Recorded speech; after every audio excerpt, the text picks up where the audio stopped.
अस्सलाम वालेकुम students, welcome to CBEL concept based education learning YouTube channel. मैं हमाद अहमद आपका ट्यूटर।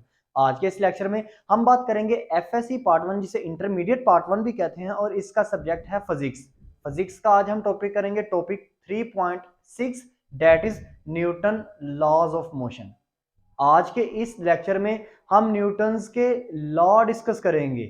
किसके रिलेटेड? मोशन के रिलेटेड।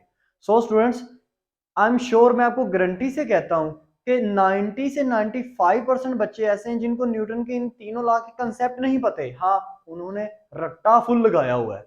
अगर उनसे कहें कि इन लॉ के पीछे बेसिक नॉलेज क्या है थी, आप एक सिंपल सी लैंग्वेज में बताओ, ये ना मुझे बताओ F is equal to M A, या ये ना मुझे बताओ action is equal but opposite in reaction, ये चीजें नहीं चाहिए। लेकिन सिंपल वे में बताओ कि न्यूटन को क्या जरूरत पड़ी थी इन लॉ को देने में, तो मैं शॉर्टी से कहता हूँ कि आपको नहीं पता होगा। सो स्टूडेंट्स, चाहे आप 9th के स्टूडेंट हैं, चाहे आप फर्स्ट ईयर के स्टूडेंट हैं, इस वीडियो को जो कि 2 लेक्चर में मैं डिवाइड करके आपको प्रोवाइड करूंगा, आपने इन दोनों लेक्चर को अच्छी तरह देखना है और आई एम श्योर वीडियो के एंड तक आपको तमाम कॉन्सेप्ट आते होंगे। प्लस हम इसमें ये डिस्कस करेंगे आपको शॉर्ट आंसर क्वेश्चन क्या आ सकता है और MCQs इस टॉपिक में क्या क्या वो पूछ सकता है। चलें स्टूडेंट्स, वीडियो अच्छी लगी तो लाइक कीजिएगा, चैनल को सब्सक्राइब कीजिएगा। हम अपने टॉपिक की तरफ मूव करते हैं। टॉपिक हमारा क्या? Newton laws of motion. देखें, न्यूटन न्यूटन का क्या मतलब हुआ? न्यूटन है साइंसदान का नेम, लॉज एस आया है, कानून एक से ज्यादा है। ओके, मोशन से, मोशन के रिलेटेड ना न्यूटन ने कुछ कानून बनाए। तो क्या ये कानून सिर्फ मोशन के रिलेटेड ही है? ये देखते हैं। अच्छा, अगर मैं आपसे ये चीज पूछूं कि इस कायनात में जितनी भी चीजें हैं वो कितनी स्टेट्स में पाई जाती हैं, मतलब कितनी हालतों में पाई जाती हैं, तो आई एम श्योर आप ये कहोगे कि 2 हालतों में पाई जाती हैं, जो कि ठीक है। हाँ, इस कायनात में जितनी भी चीजें हैं स्टूडेंट्स, वो 2 हालतों में पाई जाती हैं। या तो वो रेस्ट में है, बिल्कुल साकन हालत में खड़ी हुई हैं, जैसे मैं खड़ा हूं, ठीक है, या वो मोशन में है, फिर रही हैं, इधर उधर जा रही हैं। तो इस कायनात में जितनी भी चीजें हैं वो 2 हालतों में है, किन किन? रेस्ट में और मोशन में। अब आगे सुने, ये जो साइंसदान है ना न्यूटन, इसने इन लॉज को ना अपनी एक बुक जो कि उसने पब्लिश की, जो कि उसने छापी, जो कि उसने लिखी ना 1687 में। इसने बुक कब लिखी? 1687 में बुक लिखी, प्रिंसिपिया। प्रिंसिपिया। अब इसमें ना इसने क्या डिस्कस किया? इन तीनों लॉज को डिस्कस किया, आपने 3 के 3 लॉज को डिस्कस किया। अच्छा, अब अब अगर हम ये कहें कि इसने क्यों डिस्कस किया इन लॉ को, ये तो हमें पता है, इस दुनिया में जितनी भी चीजें हैं वो रेस्ट में पाई जाती हैं या मोशन में पाई जाती हैं। तो अगर मैं आपको ये कहूं कि न्यूटन के ये तीनों लॉ को डिस्कस करने के बारे में सिर्फ एक लॉजिक था न्यूटन का, क्या? वो ये है, न्यूटन ये जानना चाहता था कि क्या इस दुनिया में जितनी भी चीजें रेस्ट में हैं या जितनी भी चीजें जो मोशन में है, क्या वो अपनी मर्जी से रेस्ट और मोशन में है? क्या उनकी ख्वाहिश है कि जितनी चीजें रेस्ट में है, क्या वो खुद से रेस्ट में रहना चाहती हैं? जितनी भी चीजें मोशन में है इस कायनात में, क्या वो खुद से मोशन में रहना चाहती हैं, या उनके ऊपर कोई दबाव है कि अगर कोई चीज फर्ज करें रेस्ट में रहना चाह रही है तो उसके ऊपर दबाव डाला किसी ने, या किसी एक्सटर्नल फोर्स ने, या किसी भी शख्स ने या किसी भी चीज ने उस चीज के ऊपर दबाव डाला कि नहीं, तुझे रेस्ट में नहीं रहने देना, मूव कर। लेकिन उसकी ख्वाहिश क्या है? रेस्ट में रहना। अगर एक चीज मूविंग कर रही है, मोशन में है, तो उसके ऊपर फोर्स लगी, उसके ऊपर प्रेशर पड़ा, क्या उसको फोर्स किया गया, नहीं तू खड़ी हो जा, तुझे क्या करना है, मैंने रेस्ट में लेके आना है, तो वो अपनी मर्जी से, इसका मतलब वो अपनी मर्जी से रेस्ट में और मोशन में नहीं है। तो न्यूटन यही डिस्कस करना चाह रहा था कि क्या इस दुनिया में, इस कायनात के अंदर जितनी भी चीजें रेस्ट में हैं और जितनी भी चीजें मोशन में हैं, क्या वो अपनी मर्जी से रेस्ट और मोशन में है? सारे 3 के 3 कानून इसी एक बात के इर्द गिर्द घूमेंगे। इस बात को अपने माइंड से ना निकालिएगा, ठीक है? अब देखें, मैंने क्या बताया, न्यूटन ने ये तीनों लॉ को 1687 में, प्रिंसिपी अपनी एक बुक थी उसके अंदर इसको पब्लिश कर दिया। पब्लिश करने का मतलब होता है लिख दिया, लिख के लोगों को प्रेजेंट कर दिया। ओके, अब अब आगे देखें, इस ये जो जितने भी कानून है ना आपके पास, ये 3 के 3 जो कानून हैं, ये क्या बताते हैं आपको? ये आपको ये बताएंगे कि डिजायर ऑफ बॉडी कि बॉडी की अपनी ख्वाहिश क्या है, आया कि वो रेस्ट में रहना चाहती है या मोशन में रहना चाहती है। ओके, अब एक बात देखें, ये जितने, इस चीज को बाद में डिस्कस करते हैं ना, जरा लेक्चर को आगे मूव ऑन होने दें कि एक्चुअल में ना, फर्ज करें ये मार्कर है, क्या ये अपनी ख्वाहिश से रेस्ट में ही रहना चाहता है? फर्ज करें एक गाड़ी है, चलती जा रही है चलती जा रही है चलती जा रही है, क्या उसकी डिजायर वो अपनी मर्जी से चलती जा रही है, या उसको रोकने के लिए मुझे किसी और की मर्जी उसके ऊपर थोपनी पड़ेगी? यही चीज को देखना है न्यूटन ने, ठीक है। लेकिन ये न्यूटन के लॉज एप्लीकेबल किन चीजों के ऊपर हैं, एप्लीकेबल कब हैं, तो इस बात को भी अंडरस्टैंड करिएगा। Newton's Newton's laws was applicable applicable ये तब अप्लाई किए जा सकते हैं when speed of body is very low as compare with light. Speed of light, okay, speed of light कितनी है? सी स्पीड का सिंबल है 3 multiply by 10⁸ metre per second. ये मैंने आपको इक्वेशंस ऑफ मोशन में भी बताया था, ठीक है। अब याद रखिएगा, न्यूटन के ये तीनों लॉ तब एप्लीकेबल हैं उन उन बॉडीज के ऊपर हम अप्लाई कर सकते हैं जिन बॉडीज की स्पीड ना स्पीड ऑफ लाइट से कम है। मिसाल के तौर पर कार, जहाज, इसकी स्पीड जो है स्पीड ऑफ लाइट से कम है। हाँ, इस जहाज के ऊपर हम न्यूटन के लॉ को अप्लाई करके ये देख सकते हैं कि क्या ये जहाज मोशन में रहना चाहता है या रेस्ट में रहना चाहता है। ओके, अच्छा, अब ये तो हमें पता चल गया कि जिन चीजों के जिन अजसाम की स्पीड स्पीड ऑफ लाइट से कम होगी उनके ऊपर हम इस कानून को एप्लीकेबल, इन कवानीन को हम एप्लीकेबल कर सकते हैं। लेकिन अगर फर्ज करें कोई अजसाम ऐसे हों जिनकी स्पीड या तो स्पीड ऑफ लाइट के बिल्कुल करीब तर हो या उससे आगे चले जाए, वो कौन से अजसाम हो सकते हैं? मिसाल के तौर पे आपके सब एटॉमिक पार्टिकल्स। अच्छा स्टूडेंट्स, सब एटॉमिक पार्टिकल्स क्या हैं? एटम के सब एटॉमिक पार्टिकल्स, चैप्टर नंबर 1 आपका एसी केमिस्ट्री का, उसके अंदर मैंने आपको इसमें डिटेल में बताया सब एटॉमिक पार्टिकल्स क्या होते हैं, उस वीडियो को भी देखिएगा। सब एटॉमिक पार्टिकल्स मिसाल के तौर पर न्यूक्लियस, प्रोटॉन, न्यूट्रॉन, ये आपके क्या हैं? सब एटॉमिक पार्टिकल्स।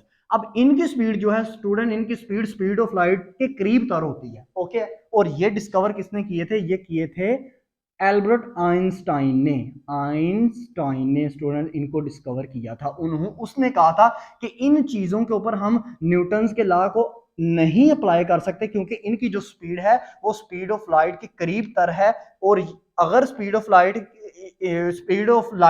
इनकी स्पीड ऑफ लाइट से करीब तर है, तो अगर कम होती तो हम इनके ऊपर न्यूटन्स के लॉ को ना अप्लाई कर पाते।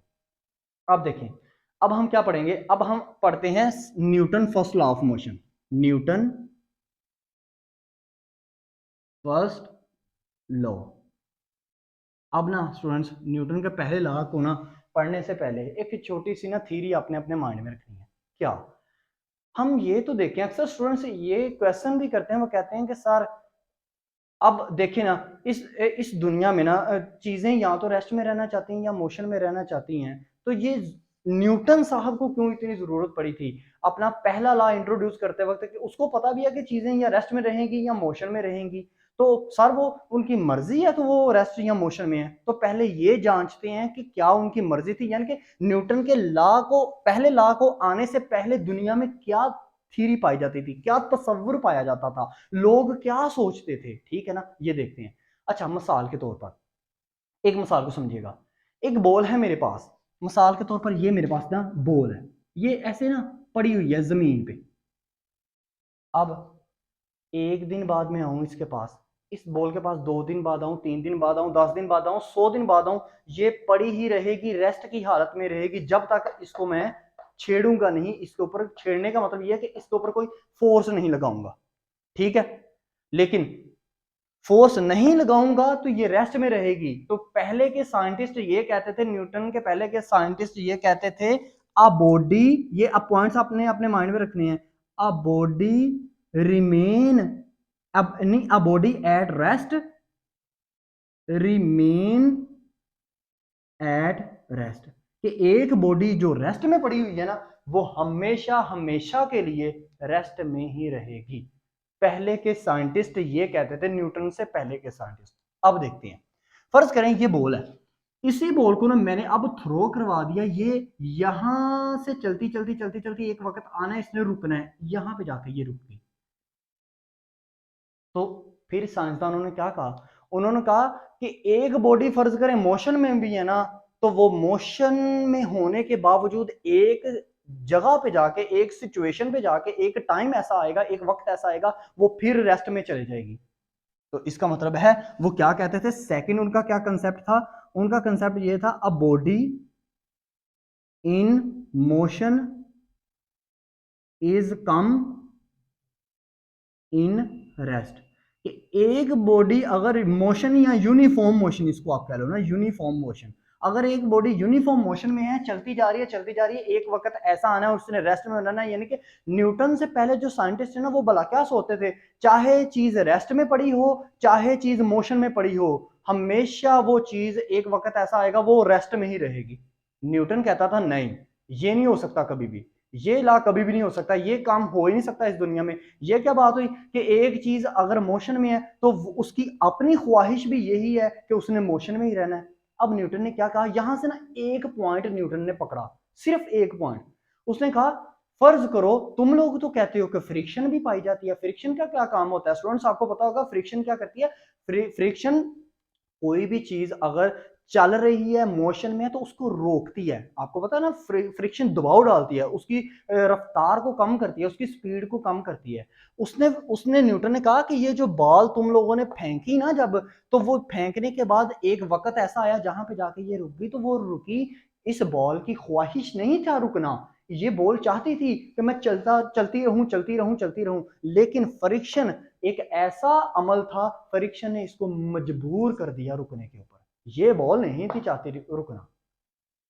आप बात को अंडरस्टैंड किया स्टूडेंट्स, यानी कि न्यूटन क्या कहना चाह रहा है, वो कहना चाह रहा है कि जब आप किसी भी बॉडी, जो बॉडी आपके मोशन में है, जब उस बॉडी को मजबूर कर दिया जाता है ना, बिल्कुल मजबूर कर दिया जाता है कि भाई तू रुक जा, तब वो रुकती है। अदरवाइज अगर एक जिसम चलता, अगर एक जिसम मोशन में है तो उसकी ख्वाहिश ये है मैं मोशन में रहूं, अगर एक जिसम रेस्ट में है तो उसकी ख्वाहिश ये है मैं रेस्ट में रहूं। न्यूटन ने कहा हाँ तुम लोगों ने पहली बात बिल्कुल ठीक की है कि एक बॉडी अगर रेस्ट में है ना तो उसकी ख्वाहिश यही रहेगी कि मैं रेस्ट में रहूं, लेकिन अगर तुम लोग ये कहो ना कि एक बॉडी मोशन में है तो उसकी ख्वाहिश ये है कि वो मैं रेस्ट में दोबारा आ जाऊं, नहीं ये तुम गलत कह रहे हो। अगर इस तरह होता तो ये जो चांद है, जो इतने सदियों से ये चांद हमारी अर्थ के इर्द गिर्द मूव कर रहा है, या हमारी जो हमारी अर्थ है ये भी सदियों से मूव कर रही है चांद के इर्द गिर्द, तो ये क्यों, ये भी तो रुकनी चाहिए ना। इसकी ख्वाहिश क्या है, अगर ये मूव कर रही है, अगर चांद देखो, चांद एक क्या है, एक मूविंग बॉडी है, वो क्या है, वो मूव करते जा रहा है करते जा रहा है करते जा रहा है, उसने कभी ये ख्वाहिश का इजहार नहीं किया कि मैं रुक जाऊं। ठीक है, तो वो यहां पे उसने ये पॉइंट पकड़ा, कहता वो चांद क्यों नहीं ख्वाहिश करता रुकने की, क्योंकि चांद के ऊपर कोई एक्सटर्नल फोर्स नहीं लग रही, चांद के ऊपर कोई फ्रिक्शन नहीं लग रही जो चांद को मजबूर करे कि भाई बस कर अब तू रुक जा। बात को समझिए, तो यहां पे न्यूटन ने अपना लॉ जो है पहला इंट्रोड्यूस किया, उसने कहा हाँ a body in rest will remain in rest, but a body in motion will not remain in rest because external forces will applied on it to remain in rest। कि external forces जो हैं वो उसको मजबूर कर रही हैं, apply जब होती हैं वो उसको मजबूर करती हैं कि तू इसमें आ जा, रेस्ट में आ जा। तो यही इसकी स्टेटमेंट होगी न्यूटन फर्स्ट लॉ की, क्या, a body in rest will remain at rest but a body in uniform speed या यूनिफॉर्म मोशन कह रहे हैं ना, कोई मसला नहीं है, uniform motion is not remain, वो नहीं रहेगी, रिमेन एट रेस्ट, वो नहीं रहेगी एट रेस्ट में, क्योंकि वो मूव करना चाह रहा है, उसकी ख्वाहिश ये है मैं मूव करता रहूं अनटिल, जब तक, until no external force, external force is applied, जब तक उसके ऊपर कोई एक्सटर्नल फोर्स अप्लाइड ना हो वो बॉडी क्या चाहती है, वो बॉडी यही चाहती है कि मैंने क्या करना है, मैंने मोशन में ही रहना है। तो अगर तुम लोगों की बात सही है, न्यूटन कहता है अगर तुम लोगों की बात सही है तो मुझे ये एक सिंपल सा आंसर दे दो ना, क्या ये जो चांद है ये क्यों अर्थ के इर्द गिर्द रिवॉल्व कर रहा है, इतने अरसों से, इतनी सदियों से क्यों जमीन के इर्द गिर्द ये घूमी जा रहा है, वजह क्या है, फिर मुझे ये आंसर दो। तो वहां पे फिर ये न्यूटन ने क्या किया, एक छोटे से कॉन्सेप्ट को पकड़ा, किसको, फ्रिक्शन को पकड़ा। उसने कहा फ्रिक्शन मजबूर करती है किसी भी बॉडी को क्या करना, रेस्ट में लाने के लिए। हाँ बॉडी वो मूव कर रही है, उसको मजबूर कर देती है कि भाई तू रेस्ट में आ जा। अब आपको पता है न्यूटन के फर्स्ट लॉ को एक दूसरा नाम भी दिया जाता है, लॉ ऑफ इनर्शिया। अब बहुत से स्टूडेंट्स इसको पढ़ते हैं लॉ ऑफ इनर्शिया, उर्दू में लिखने में ये अलिफ या आता तो इनर्शिया पढ़ते हैं, इसको पढ़ने का तरीका गलत है, ये इसको आपने कहना है law of inertia, law of inertia. तो यहां पे लिखते हैं इस लॉ को क्या कहते हैं, लॉ ऑफ इनर्शिया। ओके, अब लॉ ऑफ इनर्शिया, इनर्शिया इसको क्यों कहते हैं, देखें लॉ ऑफ इनर्शिया इसको क्यों कहेंगे, इनर्शिया का क्या मतलब है। अब ये आपने अपने माइंड में रखना, चाहे आप किसी भी लेवल के स्टूडेंट हो। अब इनर्शिया मैं आपको गारंटी से कहता हूं किसी भी स्टूडेंट्स को इनर्शिया का मतलब नहीं पता। इनर्शिया का मतलब है जिद। लें जी स्टूडेंट्स, आज से आपने क्या कहना है, इनर्शिया का क्या मतलब है, जिद। यानी कि ये लॉ क्या है, ये बहुत जिद्दी लॉ है, जिद का लॉ है। अब जिद मींस क्या, देखें आप इसको इस तरह अंडरस्टैंड कर पाएंगे, एग्जांपल को ध्यान से सुनिएगा। फर्ज करें मेरे पास ना एक ट्रक है, ले यहाँ पे मैंने ले लिया, एक मेरे पास बॉडी है, दो मेरे पास बॉडी है, एक बॉडी मेरे पास क्या है ट्रक, और एक मेरे पास है बाईसाइकिल, ठीक है ना, साइकिल है एक मेरे पास। अब ना ये दोनों ना किस में है, ये दोनों रेस्ट में हैं। तो न्यूटन क्या कहता है, अगर एक जिस्म रेस्ट में है, अगर एक से ज्यादा जिस्म रेस्ट में है तो उनकी ख्वाहिश है वो ऑलवेज रहेंगे रेस्ट में। अगर एक जिस्म मोशन में है तो वो हमेशा किस में रहेंगे, मोशन में। लेकिन न्यूटन से पहले साइंटिस्ट क्या कहते थे, अगर एक जिस्म मोशन में है तो वो एक वक्त ऐसा आएगा वो फिर आ जाएंगे रेस्ट में। ओके, अब आप देखो, कहता है लॉ ऑफ इनर्शिया, इनर्शिया जिद, कहता है अब ना ये ट्रक है मेरे पास, आपको पता है ट्रक, ट्रक भारी होता है कि साइकिल भारी होती है, ऑफ कोर्स ट्रक भारी होता है। फर्ज करें मैं इस ट्रक के ऊपर ना इसको मजबूर करता हूं कि भाई तू ऐसा कर। अब मैंने लॉ ऑफ इनर्शिया देखना है ना, ये इन दोनों में से मैंने देखनी किसकी जिद ज्यादा है। अब देखना जरा ध्यान से, मैंने ना ट्रक के ऊपर फोर्स लगाई, पहले चले मैं पहले साइकिल के ऊपर फोर्स लगाई, फिर मैंने ट्रक के ऊपर फोर्स लगाई। मुझे ये बताओ कौन सी इन दोनों में से चीज ऐसी होगी जो जल्दी जल्दी चलना शुरू हो जाएगी। ऑफ कोर्स साइकिल, क्योंकि साइकिल का मैस ट्रक के मैस से कम है, ट्रक का मैस साइकिल के मैस से ज्यादा है। ओके, तो जो चीज का मास ज्यादा होता है ना स्टूडेंट्स, वो क्या करती है, वो इंसिस्ट करती है, वो अपने आप को ना, वो मतलब ये देखिए ना, ट्रक ट्रक के ऊपर मैं फोर्स लगाऊंगा ना, ये टाइम रहेगी हल्का सा, क्यों, क्योंकि ये ना ये एक्सटर्नल फोर्स को क्या कहेगी, उसको कहेगी नहीं नहीं मैंने रहना तो रेस्ट में ही है, मेरी ख्वाहिश है रेस्ट में रहना, तू मुझे क्यों चलाना चाह रहा है, तू मुझे ना चला, मैंने नहीं चलना। इसलिए वो हल्की सी मुजाहमत करती है, मतलब ट्रक जो है वो हल्का सा क्या करेगा, मुजाहमत करेगा। क्यों, क्योंकि वो उसका वजन जो है वो ज्यादा वजन है, ठीक है, उसका मैस ज्यादा है। लेकिन जो साइकिल है वो मुजाहमत नहीं करेगा क्योंकि उसका मैस जो है कम है। इसी तरह देखो एक और एग्जांपल लेते हैं, ट्रक सामने से आ रहा है, सामने से ही साइकिल आ रही है, अब ये दोनों बॉडी जो है वो मोशन में है, अब ये मोशन में है, अब ये रेस्ट में नहीं है। तो इसका मतलब है मोशन में है तो हमेशा यही कोशिश करेंगे, ऑलवेज रिमेन इन मोशन, कि हमेशा मोशन में रहें। तो मैंने क्या किया, एक पर्सन ना साइकिल वाले के आगे मुजाहमत करता है, उसको रोकने की कोशिश करता है, और एक पर्सन ट्रक वाले को रोकने की कोशिश करता है। मुझे बताओ कौन सी चीज जल्दी रुकेगी, ऑफ कोर्स साइकिल जल्दी रुकेगी ना, क्यों, क्योंकि साइकिल का वेट कम है, वजन कम है, साइकिल को आराम से पकड़ा जा सकता है, लेकिन ट्रक को रोकने के लिए मुश्किल दरपेश होगी।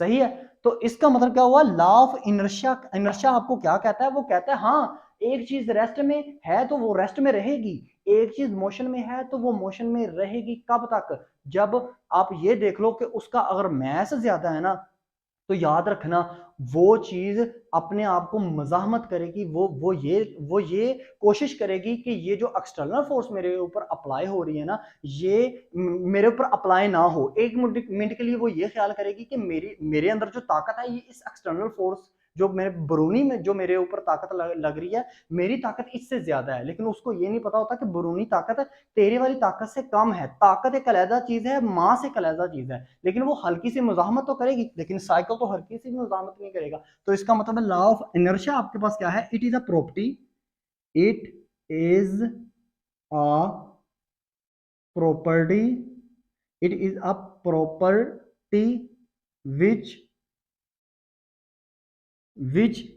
is applied, जो कि अप्लाई की जाती है इन दोज बॉडीज, उन अजसाम पर, whose रिमेन, जो चाहते हैं रहना, एट रेस्ट और मोशन। स्टूडेंट्स बात को अंडरस्टैंड आप कर रहे हैं, इनर्शिया क्या है, इस वजह से इस लॉ को लॉ ऑफ इनर्शिया बोला जाता है। क्यों? लॉ ऑफ इनर्शिया ये है कि जिस अजसाम का मास ज्यादा होगा उसके अंदर वो अजसाम मजाहमत भी ज्यादा करेगा। ठीक है, हाँ देखो ना, चलना तो उसने है, देखो ट्रक जो है इसने चलना तो है, ये कितनी को देर रह सकता है इसमें रेस्ट की हालत में, लेकिन ये चाहता है मैं रेस्ट में रहूं, चाहता है मैं रेस्ट में रहूं, लेकिन इसका चूंकि इसका वजन ज्यादा है इस वजह से ये ज्यादा मुजाहमत करेगा, चलते वक्त ज्यादा मुजाहमत करेगा। हाँ अगर ये ट्रक मोशन में है तो रुकते वक्त ज्यादा मुजाहमत करेगा। इसी वजह से आपने अक्सर देखा होगा जब हैवी जो चीजें होती हैं उनको ब्रेक लगाई जाती है तो रगड़ पैदा होती है, इसके ऊपर अर्थ के ऊपर रगड़ पैदा होती है। उसकी वजह क्या है? क्योंकि वो कहते हैं कि भाई नहीं, हमारी ख्वाहिश ये है तू हमें चलता रहने दे। अच्छा, इसी वजह से तो फ्रिक्शन पैदा हो रही है। फ्रिक्शन क्यों पैदा हो रही है? रगड़ की वजह से ना फ्रिक्शन पैदा हो रही है। हमारे रोड्स क्यों खराब हो जाते हैं? क्योंकि देखो एक ट्रक चल रहा है रोड के ऊपर, बार बार हम हैवी ट्रक के ऊपर ब्रेक अप्लाई करते हैं, हालांकि ट्रक ये चाहता है भाई मैं मोशन में हूं ना, तू मुझे काइंडली तू मुझे मोशन में रहने दे, लेकिन जब हम उसके ऊपर ब्रेक्स लगाते हैं उस वो अपनी जिद में है कि भाई मुझे ना मोशन में रहने दे। जब हम ब्रेक्स लगाते हैं तो क्या होता है, हम उसकी जिद को तोड़ते हैं। हमने कहना नहीं तू वो काम कर जो हम चाहते हैं, लेकिन वो क्या चाहता है, वो बॉडी क्या चाहती है, वो बॉडी मोशन में रहना चाहती है। इस वजह से आपको रोड्स जो हैं वो हल्के हल्के टूटना शुरू हो जाते हैं। अब देखो यहां पे ना एक टर्म आप और पढ़ोगे, नहीं यहां पे, हाँ एक चीज और देखो, इसका मतलब क्या है, लॉ ऑफ इनर्शिया जो वो किस पे डिपेंड कर रहा है, मैस के ऊपर ना, मैस के ऊपर डिपेंड कर रहा है। तो law of inertia is directly proportional to mass. अब यहां पे आपको एक एमसीक्यूज आता है, क्या वो कहता है, what is the unit of inertia. Inertia का यूनिट क्या है? अब बहुत से स्टूडेंट ये सोचने बैठ जाते हैं इनर्शिया का यूनिट क्या है, ना ये बेस क्वांटिटी है, ना ये ड्राइव क्वांटिटी है, ना ही ये सप्लीमेंट्री क्वांटिटी है, ना ही सप्लीमेंट्री इसके यूनिट्स हैं, तो ये है क्या, इसके यूनिट्स क्या लिखें? तो स्टूडेंट्स इनर्शिया किस पे डिपेंड कर रहा है, मैस के ऊपर, तो मैस का यूनिट क्या होता है, केजी, तो इसका भी यूनिट केजी होगा। बहुत इंपॉर्टेंट एमसीक्यू होता है और एनटीएस टेस्ट में ये ज्यादा पूछा जाता है। एनटीएस टेस्ट क्या होते हैं, जब आप यूनिवर्सिटी वगैरह में एडमिशन लेने के लिए जाते हैं ना, उनको लिए जो आपको टेस्ट देना पड़ता है उनको एनटीएस टेस्ट कहते हैं। ठीक है ना। अब देखिए यहाँ पे आपको एक चीज, एक छोटी सी चीज आपने और सुन लेनी है, जो छोटा सा आपका रह गया कंसेप्ट इस लेक्चर के अंदर, वो है इनर्शियल फ्रेम ऑफ रेफरेंस। ये क्या होता है इसके बारे में डिस्कशन करते हैं। Inertial frame of reference. अब पहले ना ये चीज को समझे, फ्रेम ऑफ रेफरेंस क्या होता है। इनर्शियल तो मैं आपको समझा ही दूंगा, इनर्शिया इनर्शिया से ही निकला है। फ्रेम ऑफ रेफरेंस का मतलब ये है जगह। ले जी, सिंपल वर्ड में मैंने आपको बता दिया, ये चीजों को समझा कर नहीं, बस आपने इन हल्की हल्की चीजों को अपने माइंड, जगह क्या, जगह वो जगह जिसके अंदर इनर्शिया प्रोड्यूस हो रहा है, वो जगह जिसके अंदर इनर्शिया प्रोड्यूस हो रहा है। अब इनर्शिया क्या था, इनर्शिया ये है कि जिद है किसकी, रेस्ट, रेस्ट बॉडीज जो है ना वो ये चाहती हैं अगर हम रेस्ट में है ना तो हमारी जिद है हमने रेस्ट में ही रहना है। अगर कोई बॉडी मोशन में है तो वो कहती है हमारी जिद है हमने मोशन में ही रहना है। तो न्यूटन का फर्स्ट लॉ भी ये कहता है कि अगर कोई चीज मोशन में है वो मोशन में रहेगी, अगर कोई चीज रेस्ट में है तो रेस्ट में रहेगी ऑटोमेटिक। इनडायरेक्टली वो न्यूटन आपको क्या कहना चाह रहा है कि भाई ये इन अजसाम की जिद है। अजसाम ये कहते हैं अगर हम रेस्ट में तो हमें काइंडली रेस्ट में रहने दो, अगर हम मोशन में है तो हम हमेशा मोशन में ही रहेंगे। ये जिद है उनकी। अब ये जिद जिस जगह पर पाई जाती है ना, ये जिद जिस जगह पर पाई जाती है उस जगह को कहते हैं reference frame, frame of reference. ठीक है ना। और अगर ये जिद पाई जा रही है उस जगह पर, अगर जिद पाई जा रही है तो इनर्शियल फ्रेम ऑफ रेफरेंस। मिसाल के तौर पर इसका मतलब ये हुआ ना, इनडायरेक्टली मतलब ये हुआ कि इनर्शिया जो पाया जाता है वो पाया जाता है रेस्ट में भी, मोशन में भी। ओके ना, जिद जो है मोशन में भी पाई जा रही है और रेस्ट एग्जाम में भी पाई जा रही है। तो इसका मतलब ये है हमारे पास जो इनर्शियल फ्रेम ऑफ रेफरेंस है ना, ये क्या होगा, ये रेस्ट बॉडीज के ऊपर भी होगा और मोशन वाली बॉडीज के ऊपर भी होगा। ये बात अपने अंडरस्टैंड कीजिएगा। मिसाल के तौर पर देखो, एक मेरे पास ना व्हीकल है, थोड़ी सी एग्जांपल को चेंज करते हैं। एक व्हीकल है मेरे पास, इसके अंदर फर्ज करें एक बॉल लगी हुई है। अब ये व्हीकल ना 2 3 4 5 दिन से ना ये खड़ा हुआ है, इसके अंदर ये जो बॉल है ना, अगर व्हीकल खड़ा हुआ है तो ये बॉल भी इसके अंदर जो अटैच है ये भी रेस्ट में ही है।